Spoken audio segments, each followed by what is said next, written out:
Good morning. My name is Kate. Welcome to Roblox third quarter 2025 earnings conference call. All lines on mute. After the speaker's opening remarks, there will be a question and answer session. If you would like to ask a question during this time, simply press star followed by the number one on your telephone keypad. If you would like to withdraw your question, press star one again. Thank you. Stephanie Notany, you may now begin your conference. Thanks, Kate. Good morning, everyone. Thank you for joining our Q&A session to discuss Roblox's Q3 2025 results.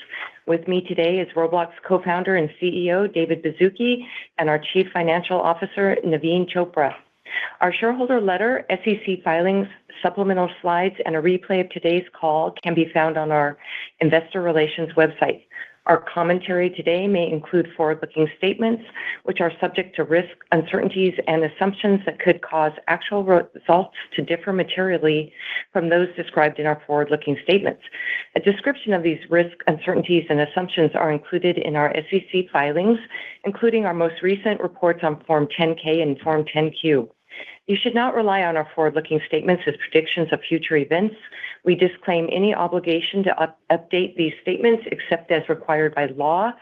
During this call, we will also discuss certain non-GAAP financial measures. Reconciliations between GAAP and non-GAAP metrics can be found in our shareholder letter and supplemental slides. With that, I'll turn it over to Dave. Thank you, Stephanie. Good morning, and thank you for joining us today. A year ago, at RDC, we shared the goal of capturing 10% of the global gaming content market. We'd like to report that we've made tremendous progress. We estimate now that 3.2% of global gaming bookings or revenue is going through Roblox, and that's up from 2.3% last year. Our platform and our creator ecosystem is healthier than it has ever been. Similarly to Q2, in Q3, we saw strength both across the platform with both existing and new experiences on the platform.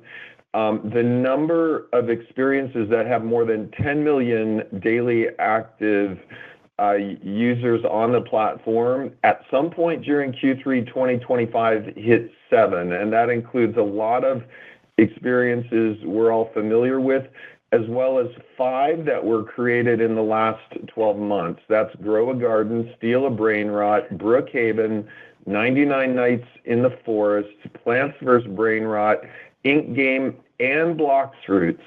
We believe the success on our platform continues to be driven by raw platform capabilities and performance, continued improvements in discovery, continued improvements in our virtual economy, and complementing that, the investments we've made in infrastructure, which supported multiple groundbreaking records over the last quarter, including a 45 million peak concurrency during the weekend in August. Let's get into the financial results. In Q3, our DAUs hit 151.5 million. That's up 70% year on year. This was growth really across all regions, including US and Canada, 32% up year on year, APAC up 108% year on year. And importantly, we see continued evolution of our age demo with 13 and over DAUs growing 89% year on year. Right now, 2/3 of total DAUs are 13 and up. Hours had similar strength, hitting 39.6 billion hours of engagement in Q3. That's up 91% year on year. Strength across all regions, US and Canada up 47% year on year. APAC hours of engagement up 127% year on year. Commensurate growth with 13 and up, 107% year on year. 68% of our total hours are 13 and up. Q3 revenue was $1.36 billion, up 48% year on year. Q3 bookings was $1.92 billion, up 70% year-on-year. Once again, strong growth across regions, U.S. and Canada, bookings up 50% year-on-year. APAC bookings up 110% year-on-year. Some highlights, Japan 125%, India 146%. Indonesia bookings up 804% year-on-year. Our monthly unique payers continues to be strong at 35.8 million, up 88% year-on-year. And in Q3, through DevEx, we hit 427.9 million of DevEx, up 85%, a new record. I want to highlight that DevEx, which is what our creators are earning on the platform, has grown 250% from the same period 2 years ago. We continue to have strong conviction for our long-term vision and will continue to be more diligent about investing in this innovation to support long-term genre expansion and growth.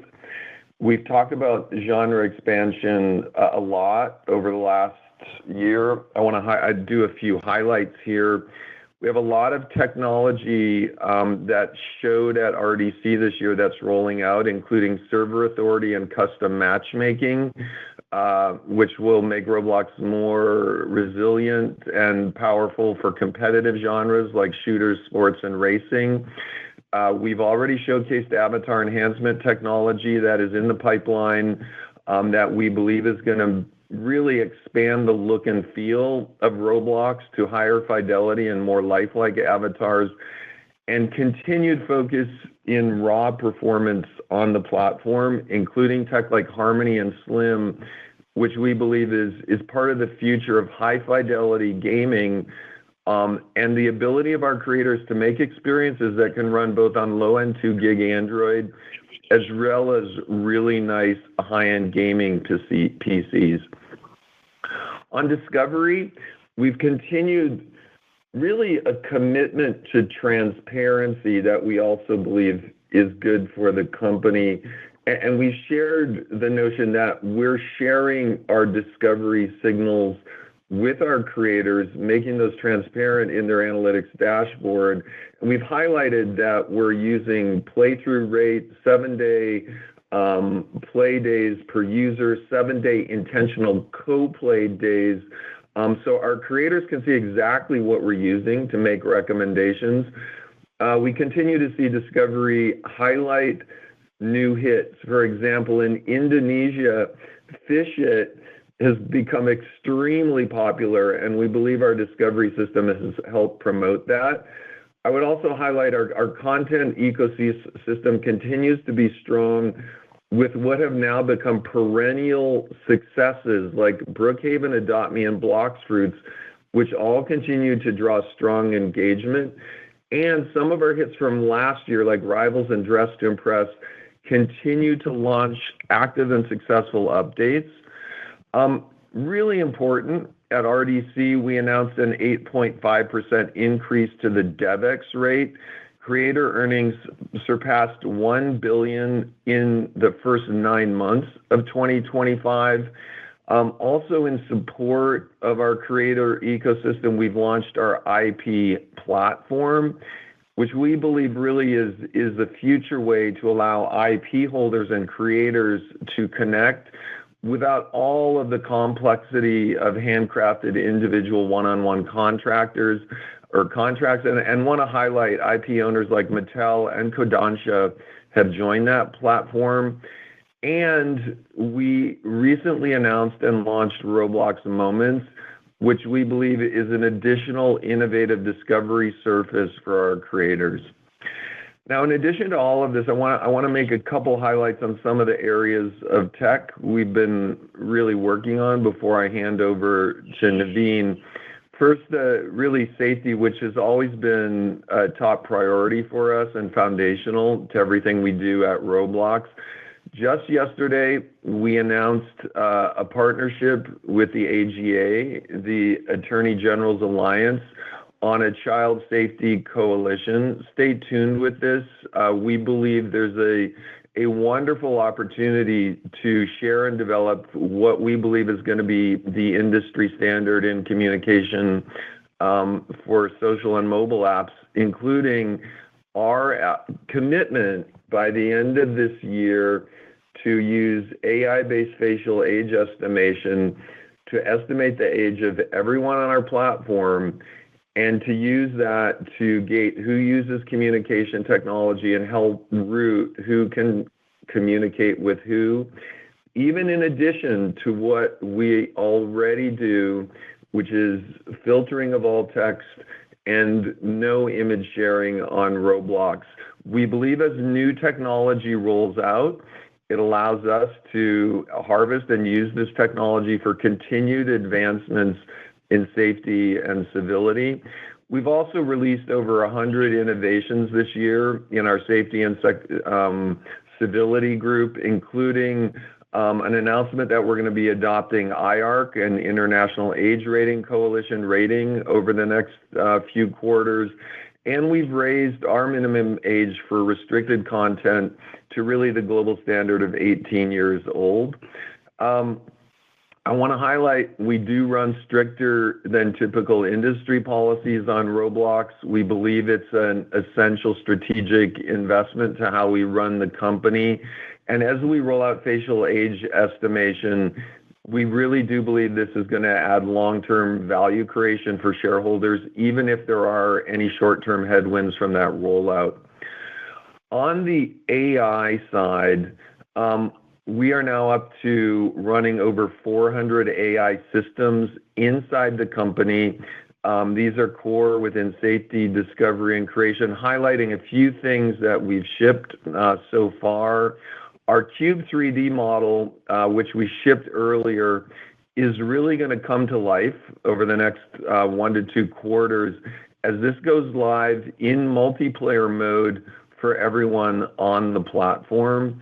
We've also open sourced the Studio MCP server, which is making Roblox Studio the ability to integrate as both a client and a server in complex AI-based workflows. Behind the scenes, our safety model for PII continues to get better all the time. And we shipped RoGuard for our safety of our LLM text gen tech in game. Stay tuned for a lot more generative AI. I want to highlight that in addition to AI for safety and discovery, there's been a lot of chat about how much training data various people have access to. Within Roblox, every day we are moving forward to capturing, which is literally over 30,000 years of human interaction data and doing this in a PII compliant way. This is unique data we have no intent of ever getting outside of our walls or selling, that can really be used as we start to roll out our future vision of allowing people to play both with others as well as with NPCs and supporting unlimited creation in Roblox, not just for our creators, but for everyone. And that can mean per object with clothing, per the world you're in, per game creation, and ultimately with friends in real time while playing. Finally, 45 million concurrent users is a really big number, and we supported this really moving towards what we think is more and more an optimal mix of our own data centers, both core data centers, edge data centers, and GPU installations on our own bare metal, with bursting with our cloud partners. And we did this in really a wonderful way by bursting over weekends for several hour slots when we hit peak numbers. We're going to continue to go down this route. We're investing more and more in our own bare metal for scale. Core data centers give us load balancing and efficiency. Everyone in Brazil is happy because we added a new edge data center there to reduce latency. We're going to continue doing that. and we are more and more now building out our own native bare metal GPU capability, but coupling with our cloud partners. We're going to make sizable improvements here. The big improvements we've seen in cost to serve may be harder to realize for the next few quarters, but this is all consistent with our long-term focus. With all of this excitement about innovation, we have a lot of initiatives we work on every day to enhance our platform. We focus on the details. And with that, I'm going to hand it over to Naveen to complement my introduction. Great. Thanks, Dave. Good morning, everybody. I'm going to try to keep my comments relatively brief so we can get to some questions. As Dave noted, the tremendous growth that we saw in the quarter was driven by this combination of big viral hits and underlying platform growth. And so with that in mind, I want to just share a few observations regarding overall platform health, if you will. Last quarter, I highlighted the engagement growth that we were seeing in experiences outside of our top 10. Well, this quarter, the growth and engagement for these experiences, again, outside of the top 10, accelerated even further from 47% in Q2 to 58% in Q3. That's the engagement. And then on the monetization side, spending in that cohort of experiences remained north of 40%. Spending growth remained north of 40%. We also saw healthy growth in bookings per daily active user. That was true in every region other than APAC, which I call out because, very importantly, in APAC, the trend really is a function of mix shift at the country level. Payers, as Dave highlighted, grew 88% year on year, which is a very healthy growth rate in and of itself, but notably is higher than the rate of user growth, which was 70%. And we believe that this dynamic is at least in part caused by changes that we've made in our economy. Remember, we launched regional pricing for marketplace items back in June, and we think that that helped drive higher payer penetration in markets like Southeast Asia. We did see a decline in bookings per payer on a blended basis, but similar to my comments on bookings per DAU, it's important to understand that this was really driven by geographic mix shift. So platform evolution looks healthy, and that really increases our conviction in our long-term goals, but as Dave pointed out, also underscores the importance of continuing to invest to ensure that we can deliver healthy growth over a multi-year period of time. So what does that look like financially? Well, on the top line, we see momentum in the business to continue to deliver healthy double-digit bookings growth.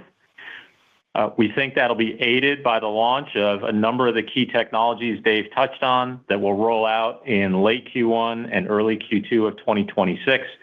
Many of these technologies are designed to enable genre expansion on our platform. You saw some of those demoed at RDC. From a reported growth perspective in 26, we think the adoption of these technologies will be a factor, meaning how quickly developers adopt some of these new capabilities will influence the growth rate, particularly given the tough compares that we know we'll have coming out of 2025. We're also conscious of the fact that the new safety policies we're rolling out, consistent with our commitment to being the gold standard for safety, may cause some short-term friction to engagement and bookings, but ultimately we think those are a magnifier of long-term growth. And then on the expense side of the equation, we are envisioning more investments in DevEx, in infrastructure, and people to support our goals around safety and genre expansion. That's the reason you're not seeing year-over-year margin expansion in Q4 based on our guidance. And it's the reason that we expect margins to decline slightly in 2026, given the combined impact of a full year of higher DevEx rates, limited cost to serve improvements, around infrastructure and safety, and higher growth rates in our comp and ben expense lines. There'll also be incremental CapEx starting in Q4 2025. That's incorporated in the guidance that we shared. And I would tell you to expect similar levels of CapEx in 2026, which of course implies that CapEx intensity next year should be lower than 2025, but still somewhat elevated relative to 2024. Realize probably getting a little bit into the weeds there, but let me step back for a second. I think the key takeaways here are we are way ahead of our long-term growth plans. And in fact, the reality situation is that bookings have grown faster than our ability to deploy the appropriate growth investments.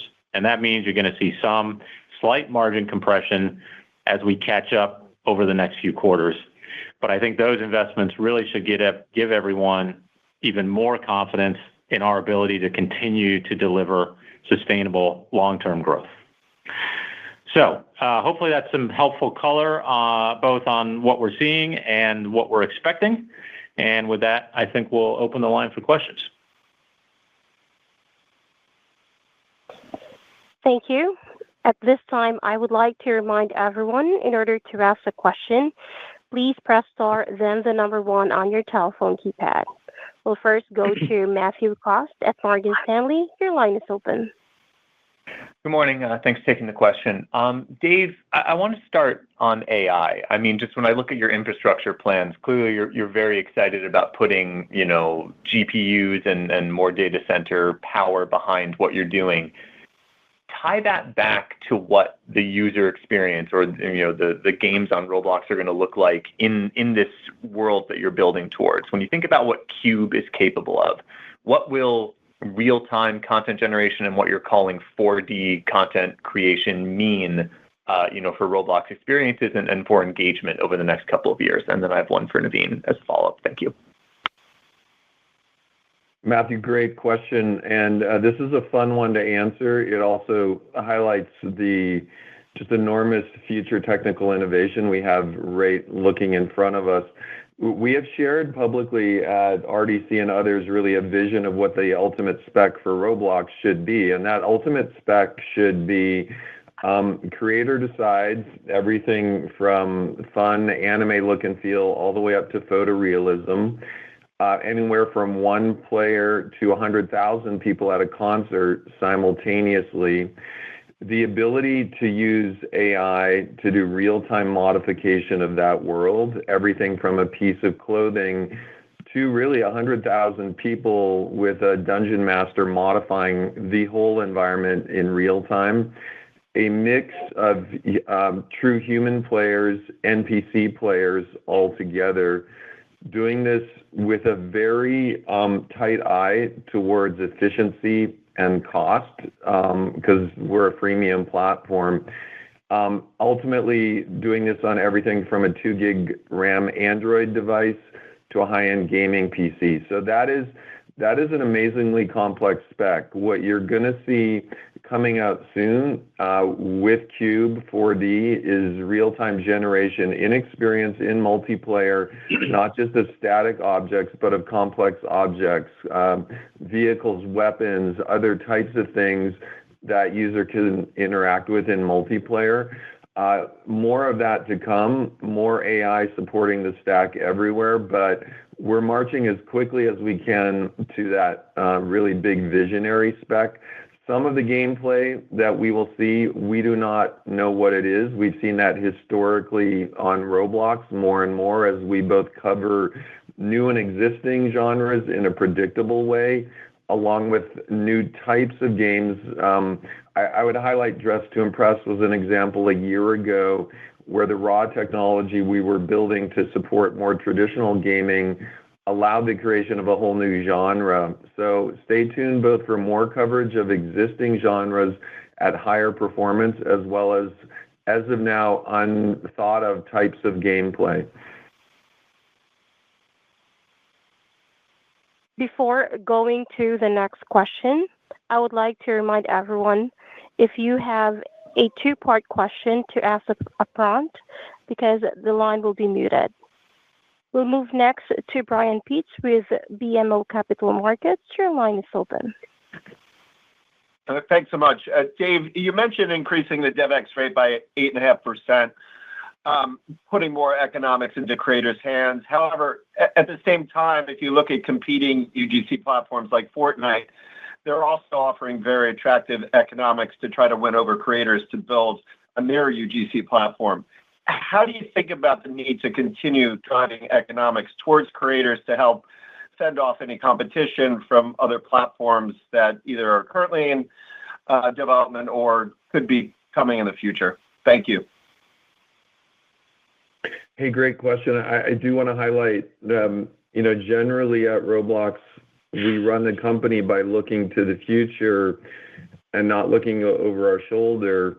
I would say in this situation, there's one additional component to what is the DevEx rate, and that is the ability of a new creator or an existing creator to make enormous economic returns. And so one needs to multiply the DevEx rate by the volume of users on the platform, by the breadth of the creative tools, by the velocity that new creators can make new experiences.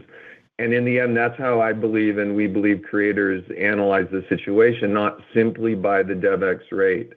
We do believe for every incremental percentage within, obviously, our fiduciary duty and our balancing of earnings and DevEx and all of our other costs, that for every incremental percent, we do believe there can be some effect on the creators in making Roblox a more appealing platform.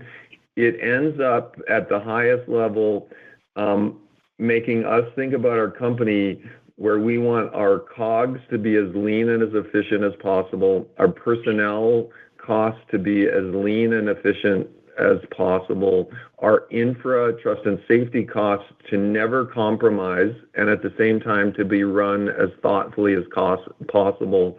And this has been one of the benefits of building out our own infrastructure.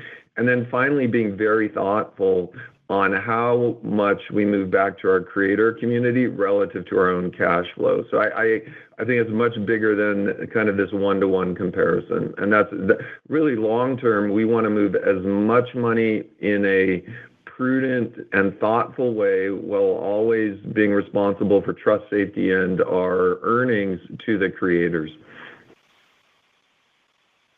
We'll move next to Eric Sheridan with Goldman Sachs. Your line is open. Thanks so much for taking the question. Can you share with us key learnings as older age cohorts continue to scale as a percentage of the mix in the business? And based on those learnings, how can you line up your investment priorities to sustain that growth and stimulate that aspect of mix in the years ahead? Thanks so much. I'll share some key learnings, and then I'll share how we are lining things up. I think one of the key learnings is Roblox has a huge ability to virally attract new users to the platform with new hits. And we've seen that both with Dress to Impress, we've seen it with Grow a Garden, where we really get user acquisition at enormous scale organically as word of mouth traverses these properties.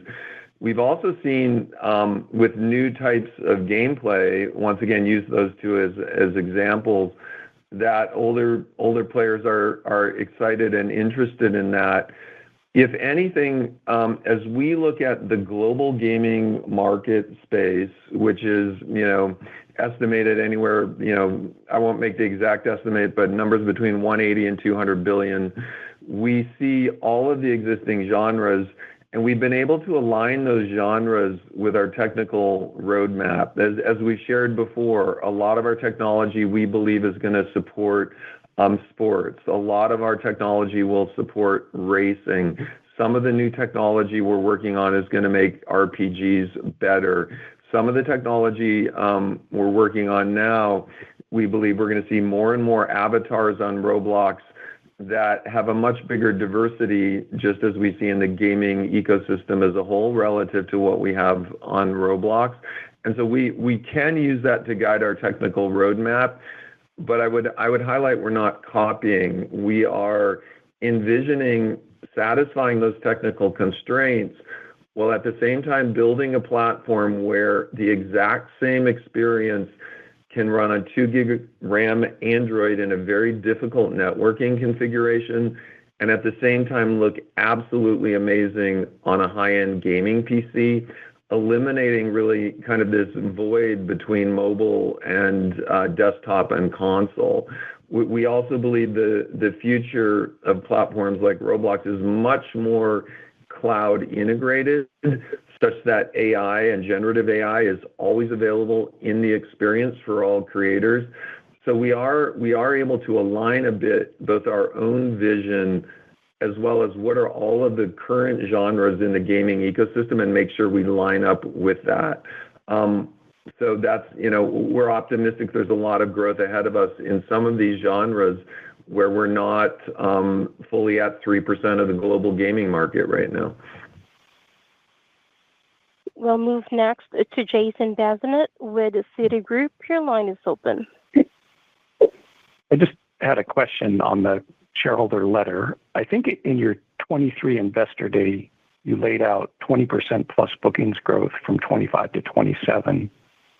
And in the shareholder letter, you acknowledge the great results you've had so far this year. But then you say, quote, as we look to next year, our long-term objectives have not changed. Is that essentially a soft way of saying that you think that the growth will be below 20% in 26? Is that what you're trying to say? Because I think that's what the market's trying to digest with the pre-market action in your stock. Thanks. Yeah, hey, Jason, it's Naveen. Thanks for asking to clarify that. Look, I think we are not providing any specific guidance about 2026 at this point in time. I think that would be premature. We need to land the plane on 25, and then I think we'll be able to dial in expectations for 2026 more specifically. I think what we're trying to highlight for people is that there are some important things to consider as we look at expectations for bookings growth next year. There will be tailwinds from the momentum that we are seeing in the platform today.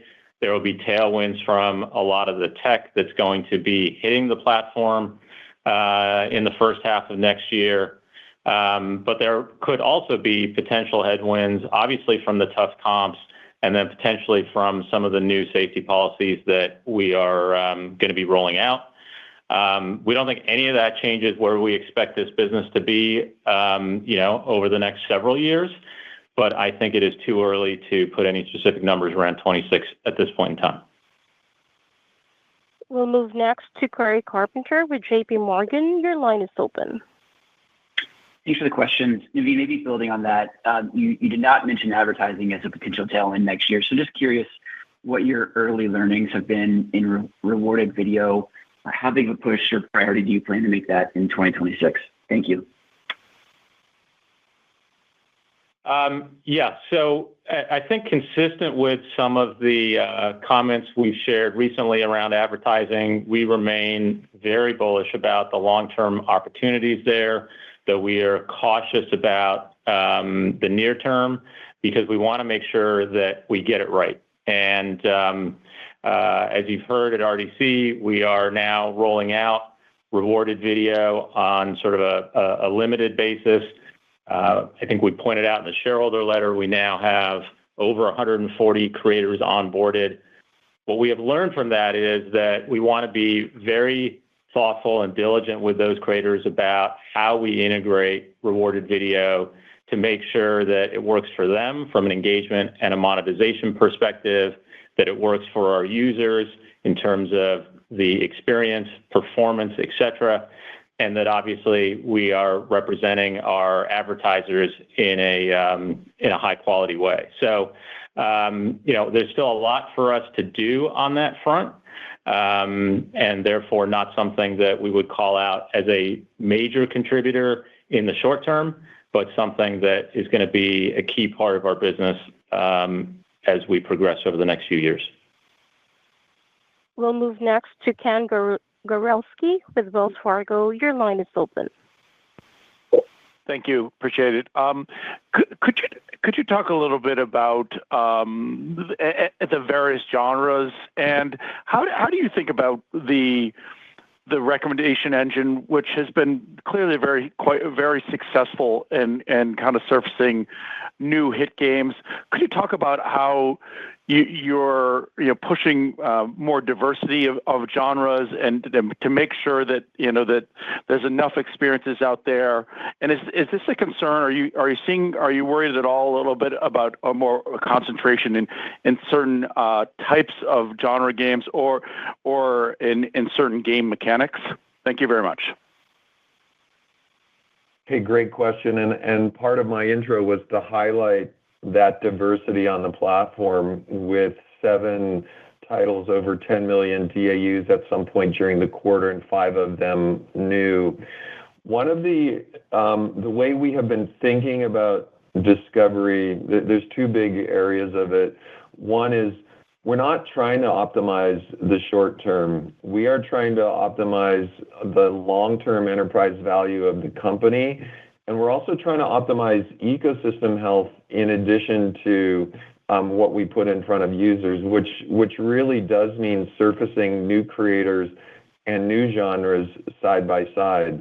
The second part on our discovery, we're moving more and more towards complete transparency of our discovery algorithm. We're sharing the signals that we believe point to long-term health of the ecosystem. And as you correctly noted, we believe part of that long-term health is through expansion in some genres like RPGs, shooting, racing, battle, sports, and other genres on the platform. The final thing I want to highlight on the way our discovery system is working is long-term. There's really 3 prongs to discovery on Roblox. There's our own recommendation engine. It's coupled with on the homepage sponsored tiles, which is paid discovery by our creators. And more new creators who are launching a new game or bursting are using that to complement our organic discovery. Finally, our top picks and curated sort is an additional way that we complement that with the vision on the platform. We're being very careful not to look backwards, not to burn in what has historically been big on Roblox, but instead to look forward to what we believe will be new types of gaming on the platform. So I believe relative to a year or even 2 years ago, our discovery system is working better than it ever has, and I think we have continued improvements coming. So stay tuned. We'll move next to Benjamin Black with Deutsche Bank. Your line is open.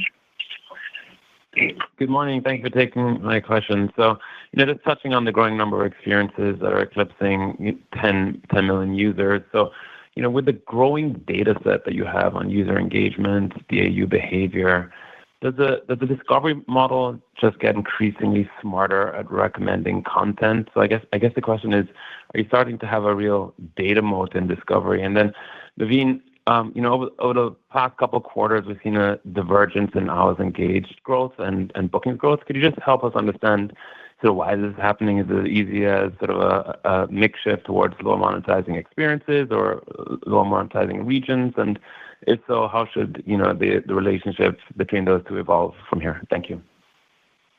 Hey, this is a really good question. I want to put it under the umbrella of first privacy, safety, PII safety, adherence to all local laws, and all of that. And second, I want to put it under the umbrella of we're not under any financial pressure and have no intent to ever release any of this Roblox data anywhere off the platform. Once we look into those 2 things, though, the data set is enormous. The data set is not simply who clicks where. The data set is real-time 3D avatar interactions. It's what areas of a certain experience are retaining more. It's what our avatar is doing in any creator's experience. It's the ability to analyze that and the ability to analyze the data that makes up a 3D experience And in addition to maybe more traditional signals for discovery, use 3D and time-based immersion signals to help predict what may be a good experience on our platform. That goes back to an interlock with what I shared, which is every day on Roblox, there's over 30,000 years of potential 3D interaction avatar training data available for us. So the answer is yes, we will mix more content understanding of what makes experiences interesting and fun into our discovery mechanism. And I'll kick it over to Naveen for the second part of that. Yeah, thanks. Hey, Ben. Your, or at least the second part of your hypothesis was correct in terms of the dynamic between hours growth versus monetization growth, meaning it really is about geographic mix shift. You can see that if you look at, in the supplementals, we have some disclosure around bookings per daily active user. I realize you were comparing monetization versus hours, but it's a very similar dynamic, i.e., if you look at this on a regional basis, very strong growth year over year, but the mix of hours is skewing toward regions that just do monetize at a lower level, and that's what you're seeing in the blended numbers. And as I pointed out in my remarks, even at the regional level, we see some geographic mix shift between specific countries that impacts the monetization at the entire region. So it really is all about growth in various regions.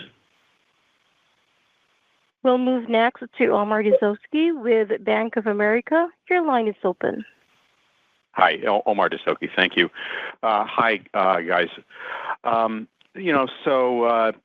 you called out the tough comp in 26 and some of the dynamics there. I'm looking back at Roblox. A lot's changed, obviously. New CFO. The company has almost doubled in size over the last 2 years. And when things change, you may consider different approaches. And with 26 being such a tough comp year, potentially, Roblox has never used advertising to attract users, either through ad networks or otherwise. And given that it sounded like Dave said that the virality of your hits is the main engine for user growth in a tough comp year like 26, why wouldn't Roblox consider advertising, to kind of smooth out these troughs and peaks in growth? That's my question. Thank you. Omar, great question. Hey, couple things to take a step back at. Big picture right now, we're simultaneously excited that we've nudged over 3% of the global gaming content market running on Roblox. And at the same time, there's almost 97% out there. So I continue to be enormously bullish as we roll out our tech and we expand genres. And we do this really in a new way for gaming, complemented with AI. The second thing I do want to highlight is that this quarter, next quarter, we're rolling out a lot of what we shared at RDC, which supports massive expansion of the way Roblox works and the types of genres. You correctly note, Roblox got to where it is primarily based on viral growth, but we do buy traffic. I don't know if it shows up in our financial statements, but we very thoughtfully complement that with paid user acquisition. And what we are testing and starting to roll out is the notion that we can partner with the creators on our platform to help them supercharge their paid acquisition in partnership with us. And there's a future opportunity for us to expand paid acquisition where a creator may be a little hesitant to buy paid traffic and send that to Roblox because we get some benefit as well. They land in our client. That user may pay other experiences. But when we start sharing that with creators, there's an opportunity for both creators to expand paid acquisition and for us to support them and do it with them. So we already do some paid acquisition. There's an opportunity to make this a lot larger. We always do this in a financially prudent way, which is appropriate return on ad spend in the right amount of time so that we're doing this incrementally. So yeah, great idea. We've got this in our sights to expand. And Naveen, I don't know if you want to complement that at all.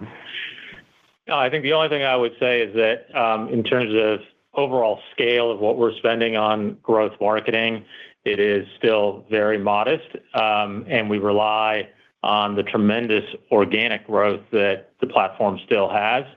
As Dave said, there's a lot of market white space yet for us to tackle.